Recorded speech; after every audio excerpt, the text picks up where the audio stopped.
All right, let's look at the issue of the suspected food poisoning cases and speak to Health Minister Dr Aaron Motsoaledi about these recent incidents and what does he believe is at play here. He joins us live now. Minister, good evening to you and thank you so much for your time this evening. How concerned are you firstly about these incidents? Good evening, Bongi. Good evening to the listeners and viewers. We are very, very deeply concerned. I mean, this thing is spreading very fast around the country. People have already died. It is definitely very concerning. And when it comes to what is at play, what are you suspecting? Well, we brought together all the stakeholders which have been in the field, who in one way or the other have got some mandate in terms of the law to this whole issue. We brought them together and they gave us their reports about exactly what is that which they know, which they found out. And we reached the conclusion that we could be dealing with a chemical agent here and that we must work fast around the clock to identify it and take whatever action. And that's what we are doing at the present moment. We have got 80 environmental health practitioners, people who used to call health inspectors, from both Department of Health and the City of Gauteng, who are now on the field in Naledi, in Soweto, to try and trace this chemical, which we think is the cause of all these problems. You say in your statement, and I'm quoting, these increasing incidents in black communities have led to an unfortunate and unsubstantiated perception that authorities are turning a blind eye to this crisis and seem not to care about what is happening to citizens. Why do you say that? Well, because I had many people saying so over the media. Not realize. That's why I outlined each of the 5 departments or institutions there. What is that they've been doing? I think it's because we never called a press conference, or they never called a press conference to say this is what we are doing and this is what we know up to so far. For instance, right from the time the report about the kids in Naledi was heard, a team of detectives has been sent to Naledi. They've been waiting there almost every day. The environmental section of the National Department of Health sent people there to see if there has been a breach with some of the food regulations. The National Consumer Commission also did the same thing, as is the Department of Agriculture, as well as the Johannesburg City Council. Now, all those activities were not necessarily reported about, except maybe the National Consumer Commission. I had their spokesperson being interviewed in one of the media houses. The others, because they were not, people felt that no, we are on our own, the authorities are doing nothing. That's why we made that statement. You do concede, though, that in the absence of information, people are going to, really see this as government that simply is not getting involved, especially when you say that you've not called a press conference, and that possibly could have mitigated this particular perception? Yeah, no. We were doubtful whether we should call the press conference to tell people that we're still searching. There are many ways of looking at it. People might get angry and say, why then did you call it if he doesn't know what to tell us? So we realized that then maybe the time has arrived that we need to issue a statement just to explain to people that something is actually happening.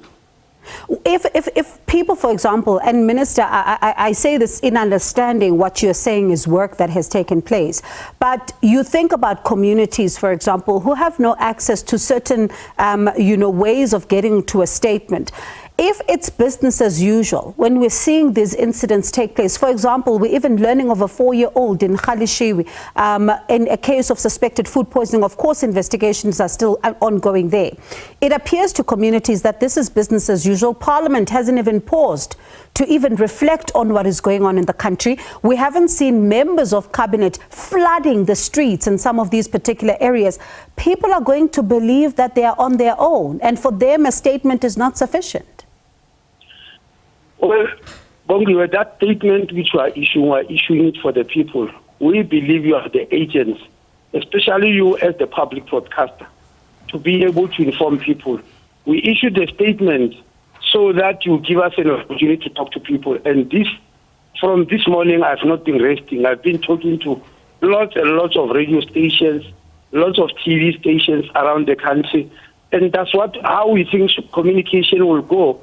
But we also have our community health workers who are not politicians, who are on the ground there. They might not be very, very visible because they don't have any gravitas. But we have started communicating now because we have got a fairer idea of what we're looking at. And are you going to be going to the communities to tell them what you're looking at? Well, as I am saying, Bongi, I've got a team of 80 people there. But I mean you personally, with your other cabinet colleagues. Are you going to be going to the people to explain what you're saying? I'm responding to you.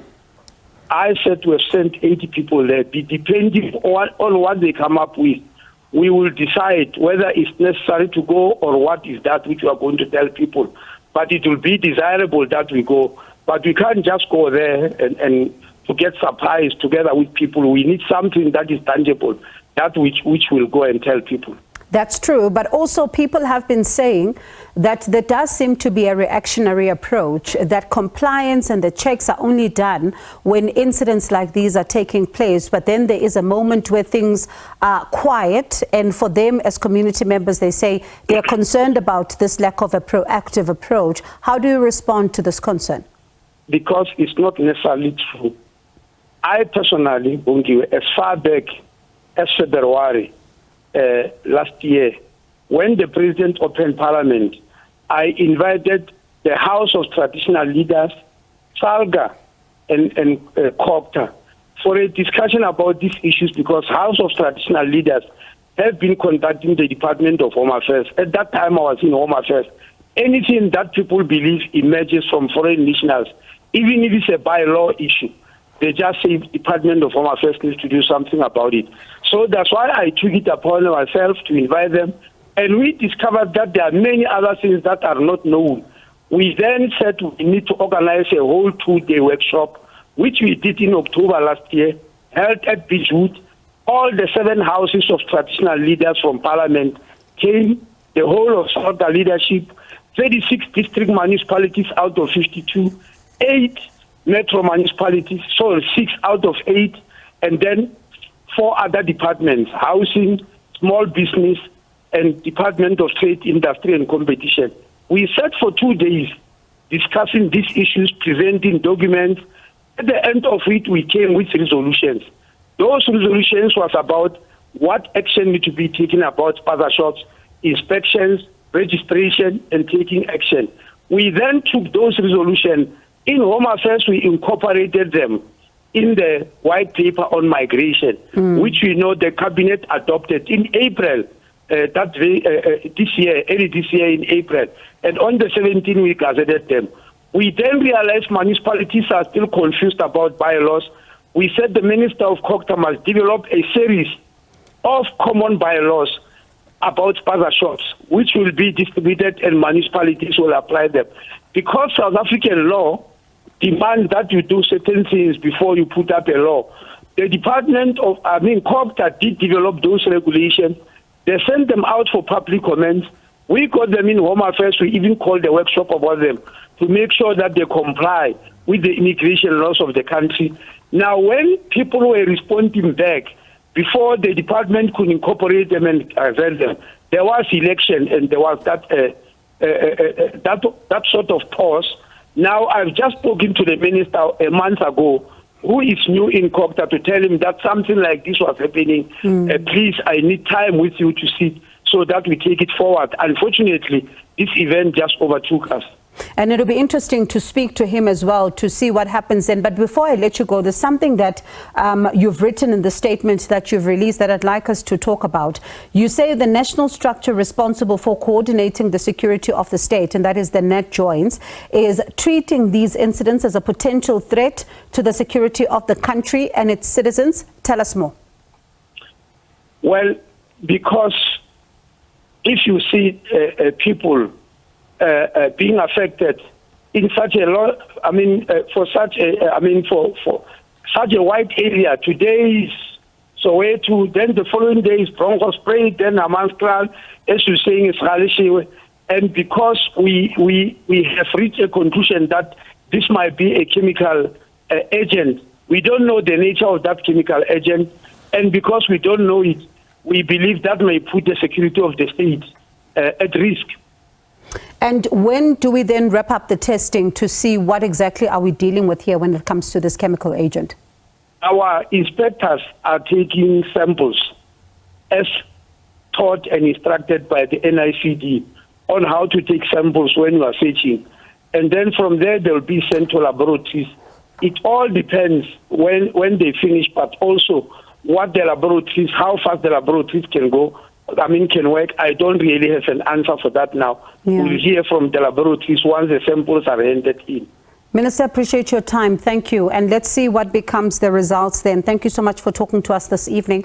Appreciate it. And it'll be an interesting conversation as well with the COCTA Minister to also get a sense from his vantage point on these regulations, especially with regards to bylaws as well, because that's another concern that has been raised, by some communities in this conversation. So we will also try the COCTA Minister in the coming days to also have a conversation with him about this. And that was the Health Minister, Dr. Aaron Motsoaledi.